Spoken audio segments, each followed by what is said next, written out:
Merci beaucoup. En tant qu'Académie nationale des jeunes scientifiques du Sénégal, notre mission est de servir de conseiller aux autorités du pays.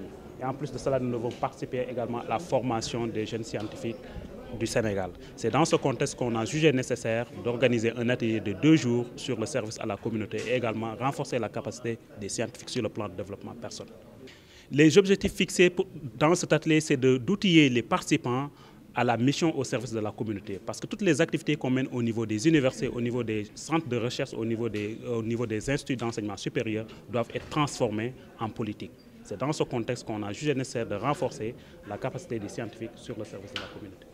Tout à fait, il a été constaté depuis longtemps que dans les filières scientifiques, il y avait un sous-effectif des femmes. C'est dans ce contexte qu'on a jugé nécessaire d'avoir un modèle, une dame de fer qui a sillonné qui a un parcours scientifique très riche, en l'occurrence le professeur Koumba Thiandoum, qui est la directrice de la promotion de la culture scientifique au ministère de l'Enseignement supérieur et de la Recherche. La faire découvrir à tous les scientifiques va susciter un engouement, un intérêt à la science et ça va encourager également les dames qui sont au niveau de l'académie ou bien les filles sénégalaises à embrasser les matières scientifiques. Parmi les objectifs de l'Académie des jeunes scientifiques du Sénégal, nous avons également la mission de sensibilisation.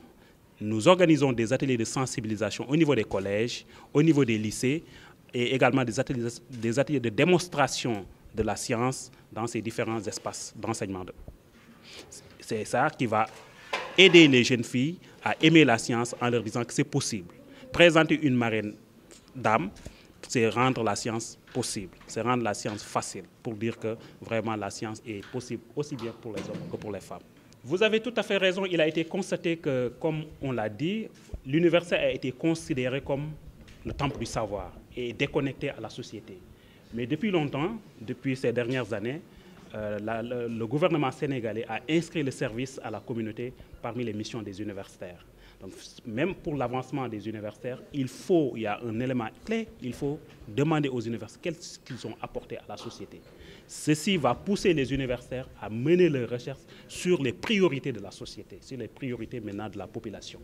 Donc, cela va permettre une connexion entre les universitaires et également les besoins de la société.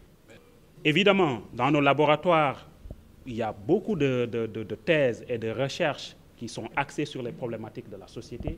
En l'occurrence, si vous regardez la présentation du parrain, il mène des recherches sur vraiment des priorités de la société, des recherches sur les NIM, des recherches sur l'énergie, des recherches même sur certains produits chimiques que nos sociétés utilisent. Donc, la problématique d'aujourd'hui, c'est d'inciter les universitaires à s'occuper des problèmes de la société, à mener des recherches, à apporter des solutions sur les problèmes de la société. Et dans l'université virtuelle du Sénégal, l'objectif également, c'est vraiment, comme toute université, c'est de répondre aux questions de la société, aux besoins de la société.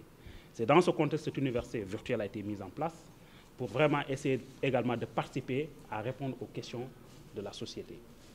Donc, son objectif rentre parfaitement dans cette réponse aux questions de la société sénégalaise particulièrement.